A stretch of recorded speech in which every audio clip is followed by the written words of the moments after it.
함께 말씀 보도록 하겠습니다. 오늘 우리가 함께 볼 말씀 갈라디아서 5장 22절에서 23절 말씀입니다. 갈라디아서 5장 22절에서 23절 같이 한번 읽어보도록 하겠습니다. 자, 시작. 오직 성령의 열매는 사랑과 희락과 화평과 오래 참음과 자비와 양성과 충성과 온유와 절제니 이 같은 것을 금지할 법이 없느니라. 아멘.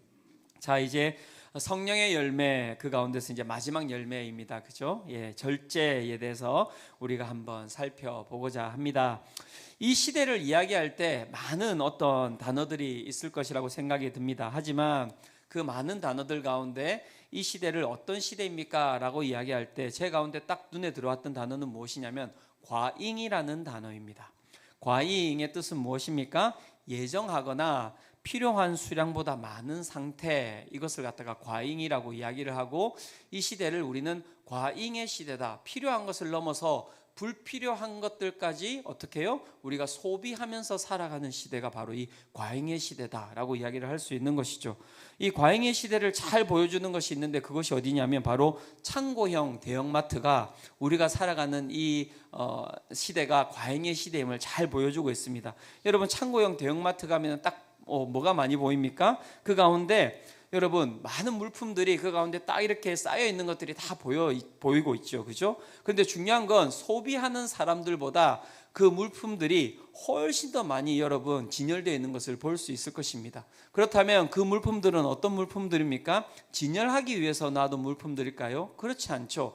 그 물품들은 다 팔아야 되는 것입니다. 즉, 이 시대는 소비하는 것보다 훨씬 더 많은 공급, 그 상품들이 많이 만들어져 있지요. 그래서 그 많은 물품들을 어떻게 해요? 이 시대 수많은 사람들에게 팔아야 되는 것입니다. 그래야지만이 어떻게 해요? 이 기업도 살아남는 것이니까요.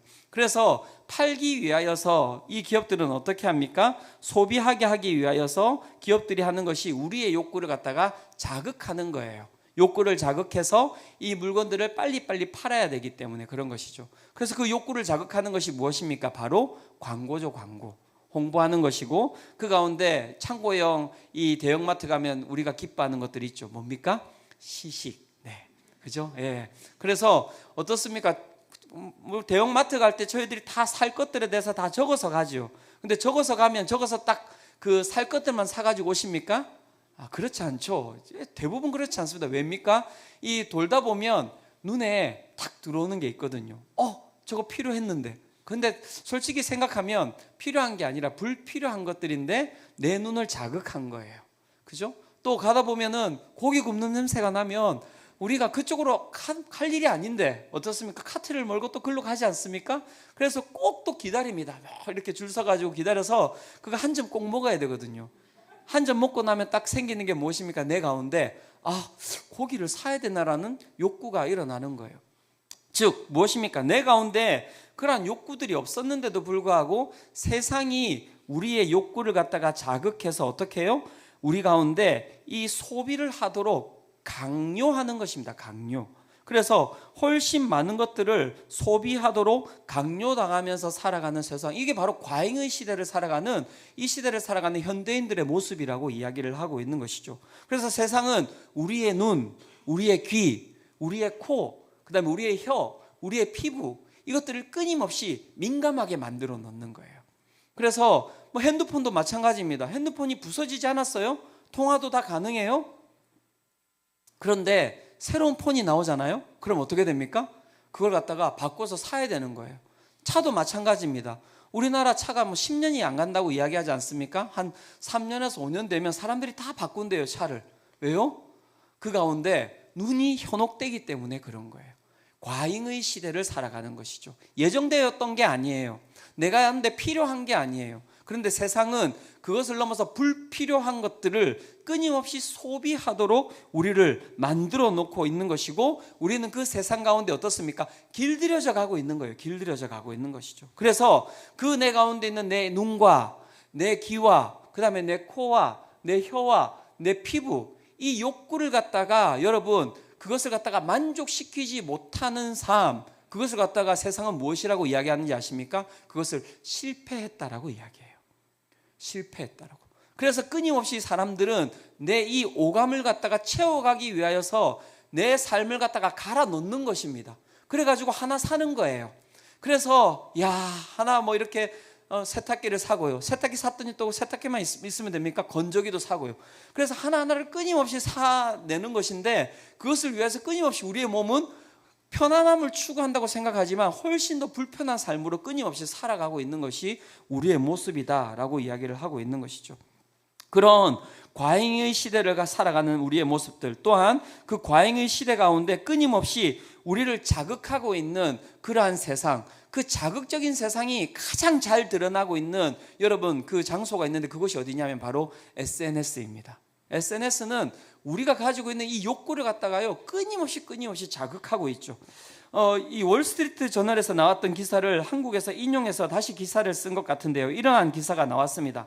비싼 청혼 받고 SNS의 자랑, 세계에 소문난 한국의 허례허식이라는 기사가 이렇게 나왔는데요, 내용이 이렇습니다. 직장인 하모 씨는 최근 여자친구에게 프로포즈 하는데 약 570만 원을 썼다. 30대예요. 그는 6개월 전에 호텔을 예약하고 여자친구에게 청혼하며 고가의 선물을 안겼다.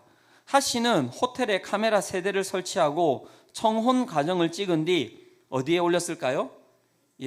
SNS, 인스타그램에 올렸다고요. 그리고 하 씨는 솔직히 이렇게 얘기해요. 솔직히 금전적으로 부담이 됐다 하면서도 그렇지만 여자친구의 친구들이 많이 부러워했다라고 이야기를 하는 거예요.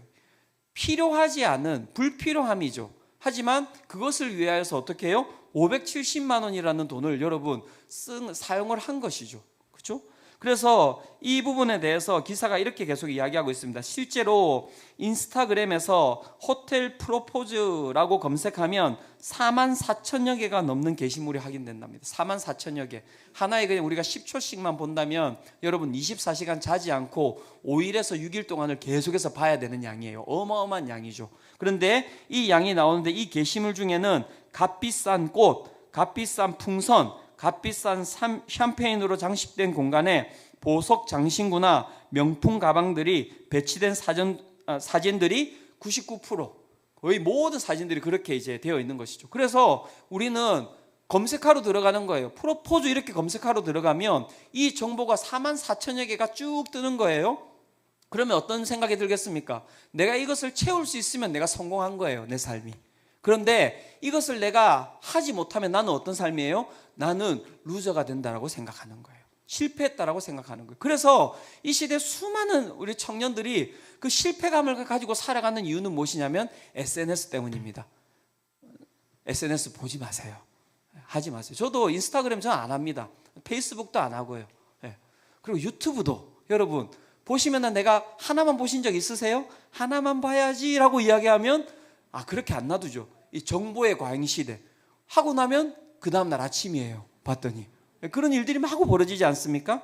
그러면서 이 기사에서 또 이렇게 이야기하고 있습니다. 그 다음 기사가 이렇습니다. 김모 씨는 여자친구가 호텔에서 약 382만 원 상당의 명품 가방을 청혼 선물로 받은, 자기 사진이 아닙니다, 친구의 사진을 보여줘서 깜짝 놀랐다고 한다. 이 여자친구가 이 남자친구한테 이 382만 원 상당의 명품 가방을 갖다가 청혼 선물로 받은 그 친구의 사진을 보여준 이유가 뭡니까? 무엇이겠습니까?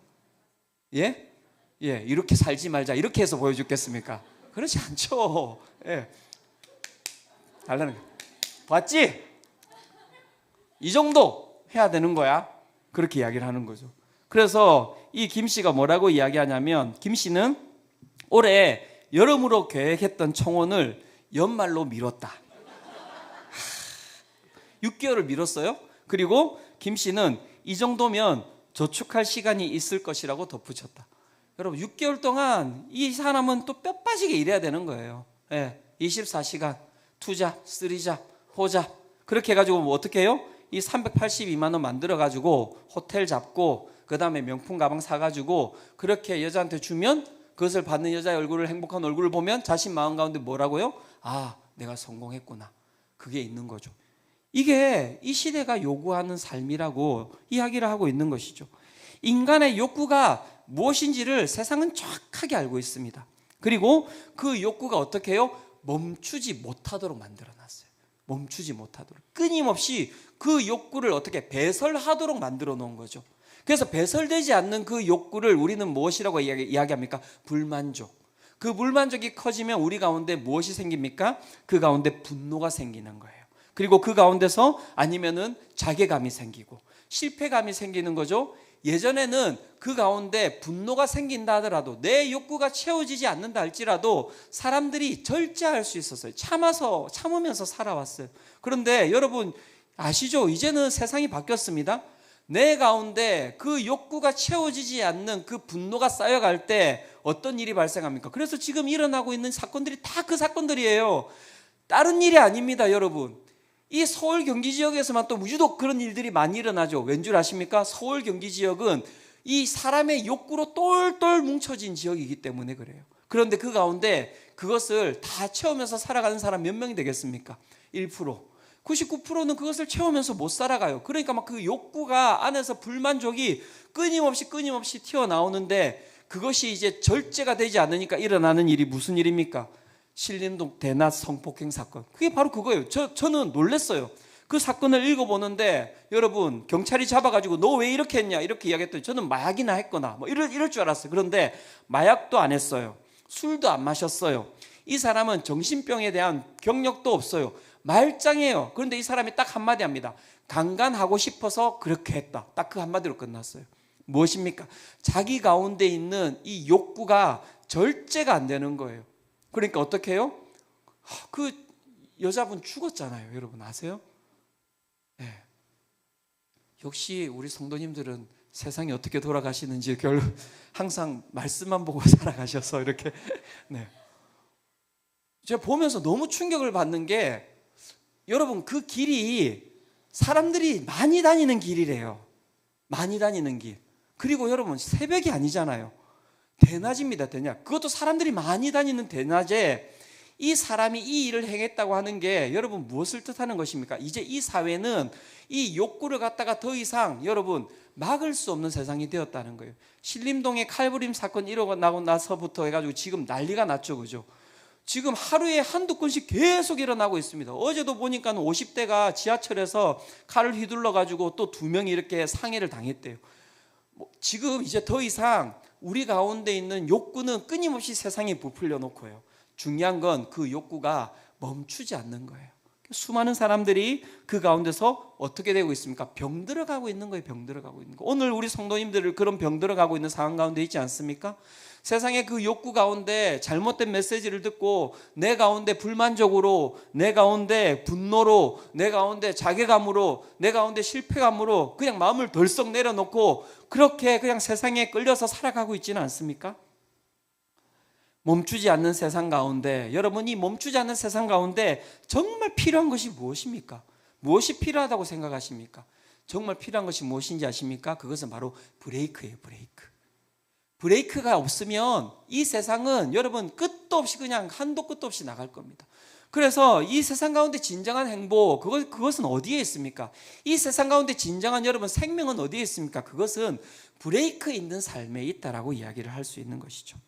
그것은 무엇입니까? 그 브레이크는 무엇입니까? 그 브레이크가 바로 절제다라고 이야기를 할 수 있는 것입니다. 절제는 바로 인간다운 삶과 생명의 삶을 살아갈 수 있는 힘을 주는 것, 그것이 바로 절제라고 이야기를 할 수 있을 것입니다. 모든 것을 다 경험해 보았던 지혜자 그 솔로몬이 이 인생에 대해서 무엇이라고 이야기하고 있습니까? 잠언 4장 23절인데요. 같이 한번 읽어보도록 하겠습니다. 자, 시작. 모든 지킬 만한 것 중에 더욱 내 마음을 지키라. 생명의 근원이 이에서 남이니라. 자, 모든 것을 다 경험해봤던 솔로몬이 생명이 어디에서 나는가라고 이야기를 할 때 여기에서 지키는 것을 통하여서 생명이 난다라고 이야기를 하고 있는데, 여기서 이야기하는 그 지킨다라고 하는 이 단어의 뜻이 무엇이냐면 절제한다라는 뜻이에요. 절제를 통하여서 내 마음을 절제하는 것, 내 삶을 절제하는 것을 통하여서 인생은 무엇을 얻게 된다고 이야기하고 있습니까? 생명을 얻게 된다라고 이야기를 하고 있는 것이죠. 사랑하는 성도 여러분, 세상의 메시지를 여러분 끊어내셔야 됩니다. 세상은 채우면 너의 욕구를 끊임없이 채워나가면 생명을 얻을 것이다 라고 이야기하는 게 세상이에요.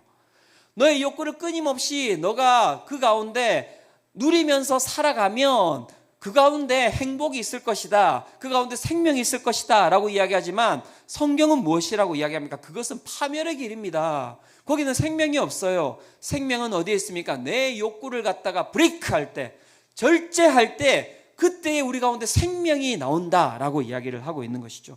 좀 더 구체적으로 그러면 우리가 살펴본다면 절제는 무엇입니까? 헬라어로 엔크라테이아라고 이야기하는데요. 여기서 이야기하는 엔이라고 하는 것은 무엇 안에라는 뜻이고요.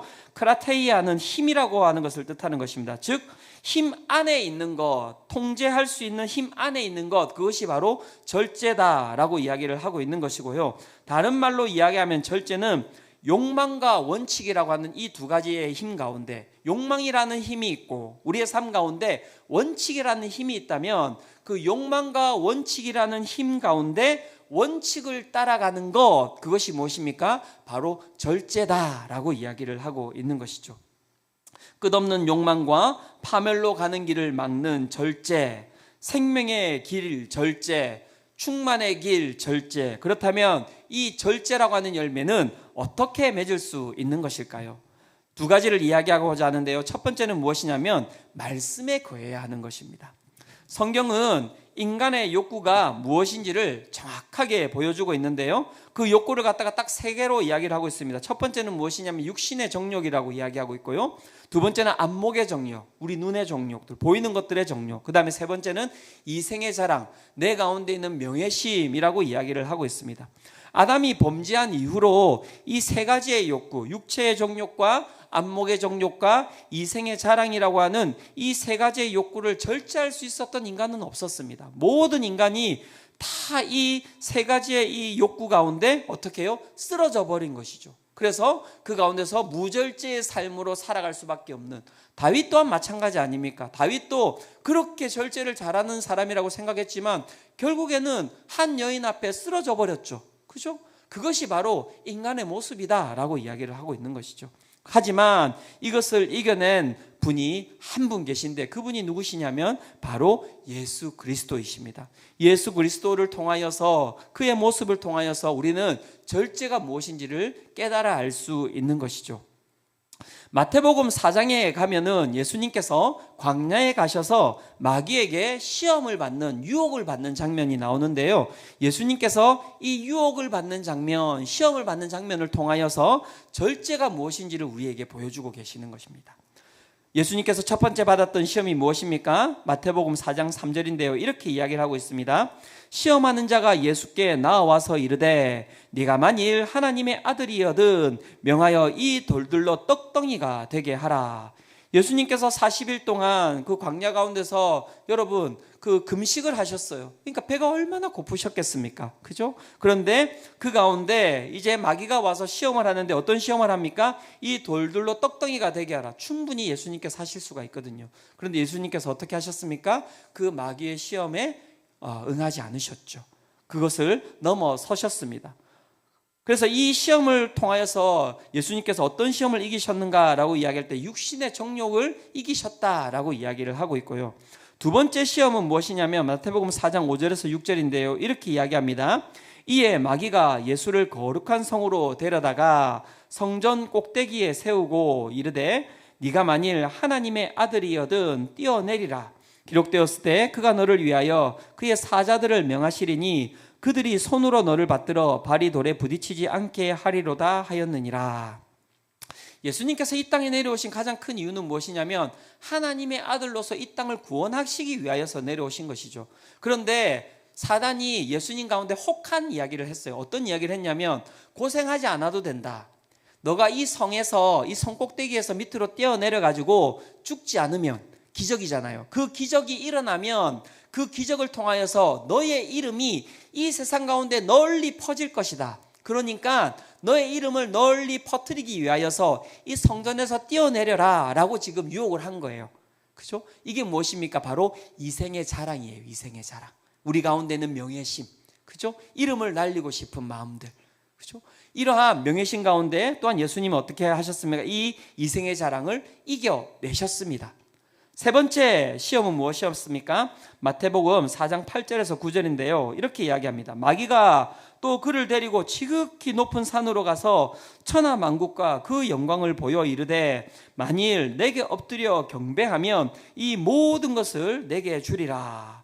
예수님을 데리고 이 마귀가 어떻게 해요? 높은 산으로 가서 천하만국을 보여주셨다고 이야기를 하고 있습니다. 그 화려한 세상을 보여주면서 뭐라고 이야기합니까? 내 앞에 엎드려라. 그러면 내가 이 모든 것을 주겠다. 무엇입니까? 안목의 정욕입니다. 안목의 정욕.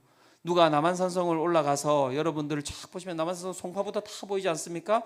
자, 여기서부터 여기까지 다 너에게 주겠다라고 이야기를 할 사람도 없겠지만, 네. 문득 그런 생각이 들었습니다. 그러면 나는 어떻게 할까? 네. 자, 넘어가도록 하겠습니다. 네.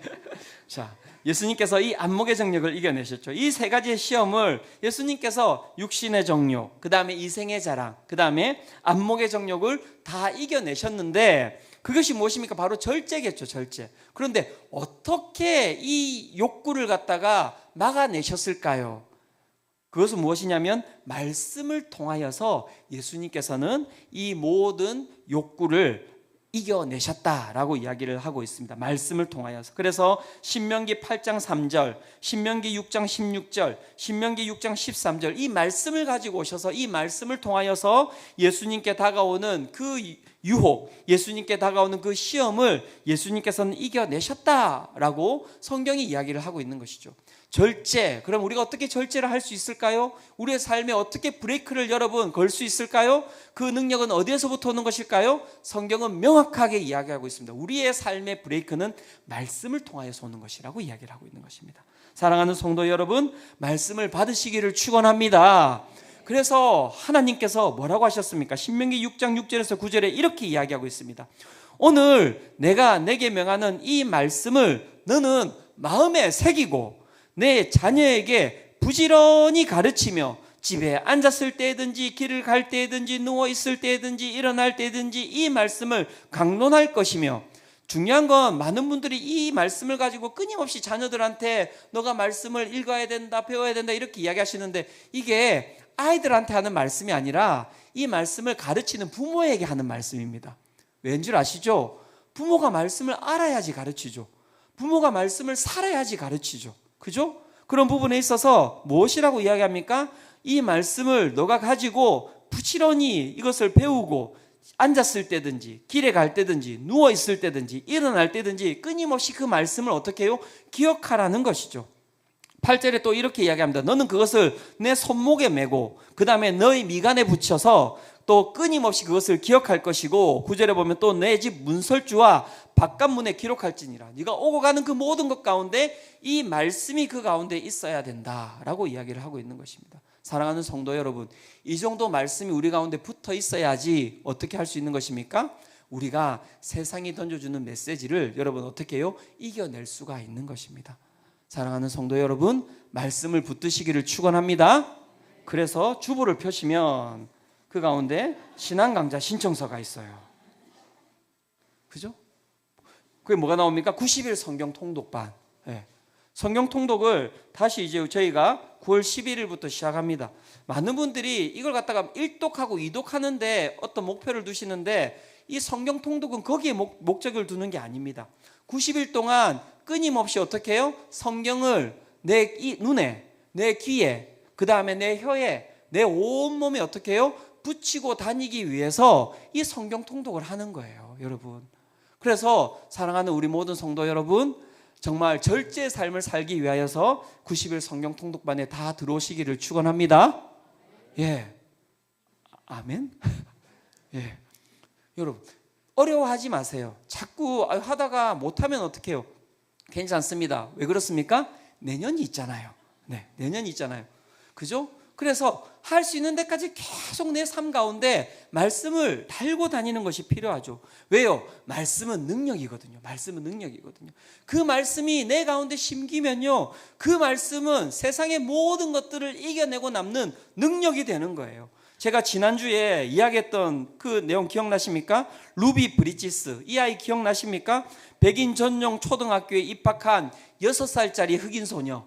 이 소녀가 어떻게 해요? 백인들의 격렬한 시위와 협박과 비난과 욕설과 위협에 이 아이를 이기게 한 힘이 어디서부터 나왔습니까? 말씀. 이 아이의 마음 가운데 있었던 그 말씀.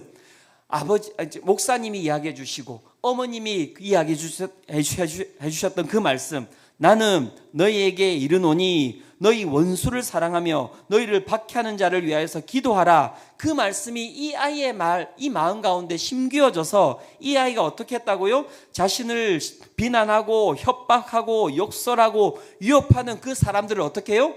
용서하고 그들을 위해서 기도했다고요. 여러분, 이게 바로 절제예요. 이게 바로 절제예요.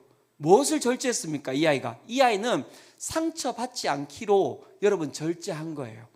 사랑하는 성도 여러분, 상처 이제 그만 받으세요. 왜 그냥 던져주면 던져주는 대로 다 받으세요. 나는 상처를 받는 사람 그렇게 다니지 마시고 상처를 던져주면 상처 받아라 이렇게 하면 어떻게 해야 되겠습니까? 반사 이렇게 하면 되죠. 반사하세요. 반사. 왜 그걸 갖다 주신다고 다 받습니까? 상처를 받는다고 이야기하잖아요. 받지 마세요. 받지 마세요. 말씀을 받으세요.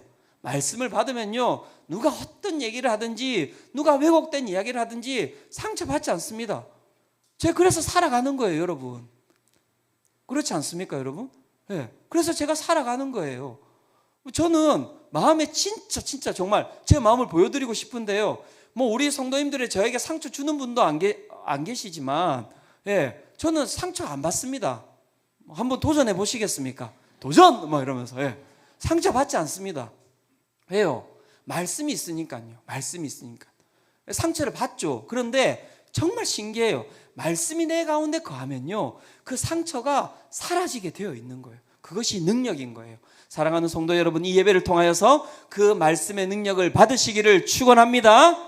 영적으로 말씀을 통하여서 강건한 사람이 되시기를 축원합니다. 세상을 이겨내는 능력을 경험하시기를 축원합니다. 그게 예배죠. 그게 교회죠. 그게 세상과 다른 삶을 살아가는 성도의 삶이라고 이야기를 할 수 있는 것이죠. 또한 여러분, 절제를 하기 위해서 우리는 어떻게 해야 되는 것입니까? 더 나은 것을 욕망해야 된다라고 이야기를 하고 있습니다. 어떤 초등학교 문제에 이런 문제가 나왔습니다. 어떠한 일을 마음먹고 3일을 넘기지 못하는 것을 뜻하는 사자성어는 무엇입니까? 어떠한 일을 마음먹고 3일을 넘기지 못하는 것을 뜻하는 사자성어는 무엇입니까? 라고 이야기하면서 밑에 이제 초등학교 문제니까는 이렇게 두 단어는 이렇게 준 거예요. 그래서 작, 미음, 네모칸, 그 다음에 삼, 네모칸. 자, 답이 무엇입니까? 네, 작심삼일 아닙니까? 이 초등학생이 뭐라고 적었겠습니까? 작은 삼촌 이렇게 적은 거예요. 그렇죠? 네, 어떤 일을 마음먹고 3일을 넘기지 못하는 그 사람은 누구입니까? 작은 삼촌이죠. 사자성어로 작은 삼촌 아닙니까? 우리는 다 살아가면서 마음 가운데 누구를 데리고 살아갑니까? 이 작은 삼촌 데리고 살아가고 있잖아요. 내 마음 가운데 엉클들, 그죠? 예, 다 데리고 있지 않습니까? 그래서 일주일에 내가 3일 운동하겠다. 뭐 그 다음에 처음 담배를 끊겠다. 내가 한번 술을 다시는 입에 대지 않겠다. 그래서 이제 코로 마시는 분들도 계시고요. 내가 예배를 빠지지 않겠다. 뭐 매일 큐티를 하겠다. 내가 온전한 11조를 드리겠다. 이렇게 우리가 다 마음 가운데 작심을 하고 살아가지 않습니까? 그런데 어떻게 해요? 이 마음의 작은 삼촌이 그 유혹과 욕구를 끊임없이 불러일으켜서 우리가 이 3일을 잘 넘어가지 못하는 것이죠.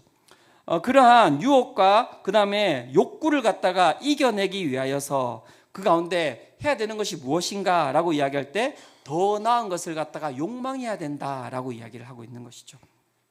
심리학자 댄 아리엘리라고 하는 사람이 테드라고 하는 이제 강연이 있습니다. 그 강연에서 무엇이라고 이야기했냐면 우리의 욕구와 유혹을 이겨내기 위한 방법이 무엇인가라고 이야기할 때 그것은 대리보상을 통하여서 이겨낼 수 있다라고 이야기를 했습니다. 대리보상이라는 것이 무엇입니까? 그것은 내가 유혹과 욕구를 이겨내기 위하여서 더 나은 것으로 내 삶 가운데서 채워주는 것, 그것을 대리해서 내게 보상해 주는 것, 그것이 바로 유혹과 욕구를 이겨내는 방법이다라고 이야기를 하고 있는 것이죠. 예를 든다면 열심히 헬스를 하는데 헬스하는 게 쉽지 않죠. 그래서 헬스하는 사람들이 어떻게 합니까? 바디 프로필 찍기 위하여서 그 사진을 걸어놓고 어떻게 해요? 끊임없이 열심히 헬스를 하는 것이죠. 그게 바로 무엇이냐면 대리보상이에요. 그것을 보면서 내 가운데 포기하고 싶어, 이걸 안 하고 싶어, 이렇게 하는 것들을 어떻게 해요? 그 마음들을 딱 이렇게 막는 것이죠. 그죠? 절제하는 것입니다. 그죠? 어떠한 힘에 내가 사로잡히는 것이죠. 그것이 바로 절제고 그것이 바로 대리보상이다라고 이야기를 하고 있는데, 교회는 세상과 다르게 대리보상이 딱 하나입니다. 대리보상이 딱 하나가 있습니다. 그것이 무엇입니까?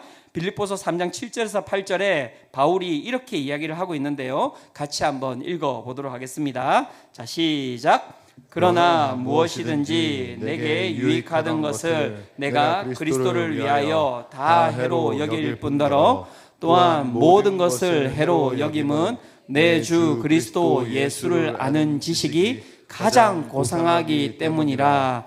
내가 그를 위하여 모든 것을 잃어버리고 배설물로 여김은 그리스도를 얻고. 우리가 세상과 다르게 절제할 수 있는 이유, 그것은 무엇이냐면, 세상은 대리보상이 세상의 것으로밖에 취한이 안 돼요. 하지만 저희는 이 세상의 것보다 더 나은 것이 있어요. 바울이 그것이 무엇이라고 이야기하고 있습니까?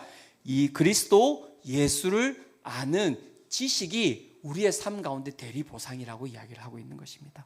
예수로 말미암아, 예수 그리스도를 알므로 말미암아, 예수 그리스도와 함께 교제함으로 말미암아 내 가운데 멈추지 않았던 욕구들이 어떻게 해요? 멈추는 것을 경험하게 되는 거예요. 믿으십니까? 경험하고 계십니까? 그게 교회거든요. 근데 교회가 무엇입니까? 능력을 잃어버렸어요.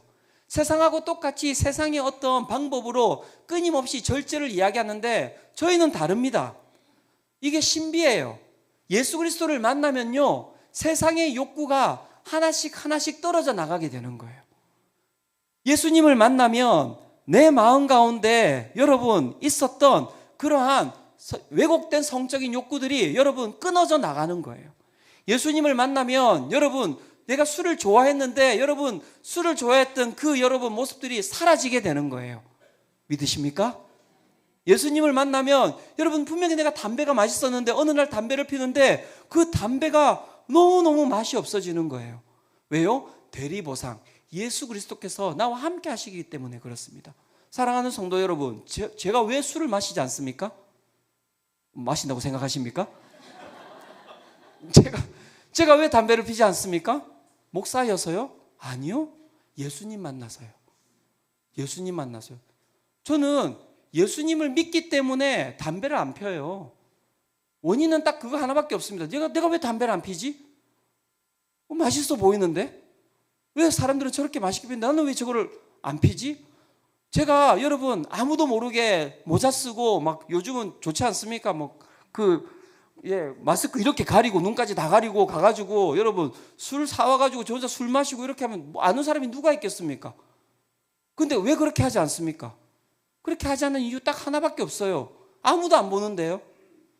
예수님이 내 가운데 있기 때문에. 예수님을 만났더니 여러분 담배 안 펴도 돼요. 목사여서 아닙니다. 그럼 제가 목사직 그만두면 저 담배 펴도 됩니까? 목사직 그만두면 저 술 마셔도 됩니까? 아니잖아요. 예수님을 만났기 때문에 목사직을 제가 하든 목사직을 그만두든 상관없이 담배보다 대리보상 더 좋은 게 있다니까요. 술보다 더 좋은 게 있다니까요. 믿으십니까? 네. 제가 여러분 외도하지 않는 이유, 여러분 다른 거 없어요. 예수님이 계시기 때문에 외도하지 않는 거예요. 그렇지 않습니까? 그런데 교회가 그 능력을 잃어버렸다고요. 그러니까 교회에서 별일이 다 일어나는 거예요. 그것도 교역자들이. 말도 못할 일들이 일어나지 않습니까? 왜 그렇습니까? 대리보상이 없어서 그렇습니다. 신앙은 여러분 그냥 교회를 다니는 것으로 끝나는 게 아니에요. 예배 드리는 게 다가 아닙니다. 예수님을 만날 때 그 능력을 경험하는 거예요. 여기에는 우리 모든 성도님들이 그 능력을 경험하시기를 축원합니다. 그 능력을 경험하시고 그 능력을 사모하셔야 돼요. 하나님, 그 대리보상 저한테 주셔야죠. 그래야지 어떻게 해요? 세상의 욕구를 갖다가 여러분 이겨낼 수 있는 힘은 거기서 오는 거거든요. 다른 데서 오는 게 아닙니다. 여러분들 가운데 있는 절제력이 무엇을 절제할 수 있겠습니까? 안 된다니까요. 안 돼요. 예수님 만나면. 바울이 그러지 않습니까? 예수님 만나면 디엔드 다 끝이 난대요. 그래서 여러분 그 예수님을 만나기 위해서 힘을 쓰시기 바랍니다. 그러기 위해서는 여러분 씨를 뿌려야 돼요. 열매잖아요. 또 그냥 오늘 날로 먹으시려고 하면 안 됩니다. 여러분 아무것도 안 하고 그냥 있으면 안 돼요. 씨를 뿌리시면 열매를 거둬요. 세상은 그런데 어떻게 이야기하는지 아십니까? 편안하게 놀면서 열매를 거뒀으면 좋겠다. 이게 세상이 이야기하는 방식인데요, 하나님은 정확하게 이야기하십니다. 씨 뿌릴래? 그러면 반드시 열매를 거둘 것이다 라고 이야기를 하고 있는 것이죠. 여러분 도전하십시오. 오늘 절주가 잘 안 되시는 분들 도전하십시오. 하루 도전해도 됩니다. 내가 오늘 하루 내가 안 마셔보겠다. 그렇게 하면 그 가운데 하나님께서 내 가운데 어떤 맛을 주실지 모르잖아요. 그런데 이전에도 했는데 내가 안 돼, 그렇게 생각하지 마시고 도전하세요. 담배도 마찬가지입니다. 건강을 위해서요. 건강을 위해서. 마찬가지입니다. 그냥 한번 끊어보십시오. 이틀이 가든 3일이 가든. 그런데 그냥 끊으면서 막 애쓰지 마시고 그 가운데 예수님 만나기 위해서 기도하십시오. 예수님 만나기를 원합니다. 예수님 내 삶 가운데 들어오십시오. 그것을 경험하는 것이 바로 신앙이라고 이야기를 하는 것이고요. 저는 우리 수정빛교회가 그러한 은혜를 모든 성도님들이 다 경험하시기를 원합니다. 그게 제가 바라는 바람이에요. 제가 바라는 바람. 사랑하는 성도 여러분, 절제, 그것은 다른 것이 아닙니다. 스벤 브링크만은 절제의 기술에서 이렇게 이야기합니다. 절제는 바람직한 욕구는 기꺼이 쫓고 그릇된 일은 힘써 피하는 것, 그것이 절제라고 이야기하고 있습니다. 바람직한 욕구는 기꺼이 쫓고 그것을 위해서 힘을 다해서 내가 달려가고, 그릇된 일은 내가 힘써 피하는 것, 그것이 절제라고 이야기를 하고 있고요. 그 삶을 살아가는 삶에게 주시는 것이 무엇이라고요? 하나님께서 생명을 주신다라고 이야기를 하고 있는 것이죠. 제가 이 절제를 생각하다가 문득 오병이어의 여러분 기적이 제가 문득 생각이 났어요. 여러분 오병이어의 기적 잘 알고 계시죠? 그 오병이어의 기적을 살펴보면 그 가운데 절제했던 한 사람이 나옵니다. 누굴까요? 어린아이예요. 어린아이 한 명이에요. 그 아이가 여러분 어떻게 해요? 자신이 여러분 하루 종일 그곳에서 먹을 게 없는 곳이었어요. 그래서 사람들이 다 굶고 있었어요. 그런데 이 아이한테는 뭐가 있었습니까? 떡 5덩이하고 그 다음에 물고기 2마리가 있었단 말이에요. 이 어린아이가 어떻게 해요? 이거 자기가 먹으면 됩니까? 안 됩니까? 자기가 먹을 수 있는 거예요. 그리고 그 아이가 그거 먹는데 누가 뭐라 하겠습니까? 옆에 가가지고 막 침 흘리면서 나 좀 줄 수 없겠지, 뭐 사람들이 이렇게 하겠습니까? 그런데 어떻게 했다고? 이 아이가 자기가 먹고 싶은 것을 어떻게 했습니까? 절제한 거예요. 그리고 어떻게 해요? 그것을 갖다가 더 나은 분, 대리 보상이 되시는 누구에게요? 예수 그리스도께 드린 것이죠. 그리고 일어난 일이 무엇입니까? 그 아이를 통하여서, 그 아이가 절제함으로 말미암아 그 가운데 작년 5,000명, 모든 사람들 다 합치면 2만 명 정도가 된다고 하는데 2만 명이 먹고 그 가운데 남는 12강주리가 남는 기적이 일어났다고 이야기를 하죠. 성도가 살아가는 삶은 바로 그런 삶이에요. 절제하면 내가 그냥 궁핍해지고 힘든 거 아닙니까? 천만의 말씀입니다.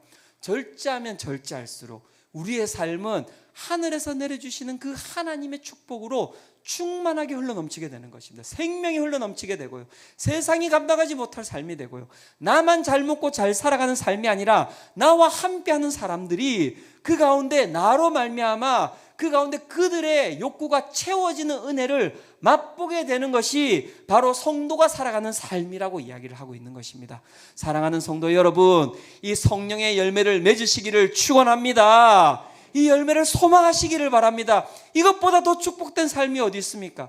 우리 자녀들에게 뭘 주실 겁니까? 여러분, 이보다 더 축복된 은혜의 삶이 어디에 있습니까? 우리 그래서 자녀들에게 말씀을 가르치는 것입니다. 그래서 우리 자녀들에게 예수님을 소개하는 것입니다. 왜요? 이것이 이 브레이크 없이 살아가는 이 왜곡된 세상, 이 브레이크 없이 살아가는 이 무서운 세상 가운데 이겨낼 수 있는 유일한 길이 바로 성령의 열매를 맺는 삶이기 때문에 그런 것입니다. 사랑하는 성도 여러분, 오늘 이 예배를 통하여서 그 예수 그리스도를 향하여 나아가시기를 바랍니다. 예수 그리스도를 만나시기를 바랍니다. 예수 그리스도를 통하여서 여러분들의 삶 가운데 그 충만한 절제의 열매가 맺히시기를 축원합니다. 이 시간 우리 함께 이 찬양 드리며 나아가기를 원합니다.